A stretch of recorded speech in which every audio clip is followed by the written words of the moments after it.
మధ్యప్రదేశ్ మంత్రి కైలాష్ విజయవర్గీయ ఒక ఘాటైనటువంటి వ్యాఖ్యలు చేసుకొచ్చారు. ముస్లిమ్స్‌కి సంబంధించినటువంటి ప్రజాప్రతినిధులు ఇతర మతస్థుల్ని కాఫిర్లని బహిరంగంగా ప్రసంగిస్తున్నారు. బహిరంగంగా చెప్తున్నారు.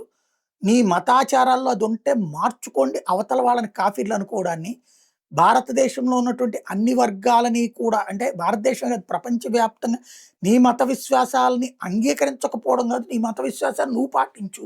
నీ మత విశ్వాసాన్ని నేను పాటించాలంటే ఎలా ఉంటది? మేం పాటించలేము అన్నోళ్ళందరూ కూడా కాఫీర్లు, అజ్ఞానులు అని చెప్పి అనేటట్టయితే సమాజంలో ఏకాకులు కారా అని నిలదీసుకొచ్చారు. అదే సందర్భంలో అట్లయితే మీకు అంతగా పట్టింపు ఉంటే గనక ఈ కాఫీర్లు వేసిన రోడ్ల మీద తిరగద్దు. అలాగే ఈ కాఫీర్లు పెట్టినటువంటి బెనిఫిట్స్ లడ్కీ బహిన్ స్కీమ్ ఏదైతే ప్రతి ఒక్కళ్ళకి మహిళలకి ఇస్తున్నారో డబ్బులు ముస్లింలు తీసుకోవద్దని చెప్పండి. లేదా అనవసరంగా ఒక వివాదాన్ని సృష్టించొద్దు అంటూ ఘాటైన హెచ్చరిక జారీ చేశారు.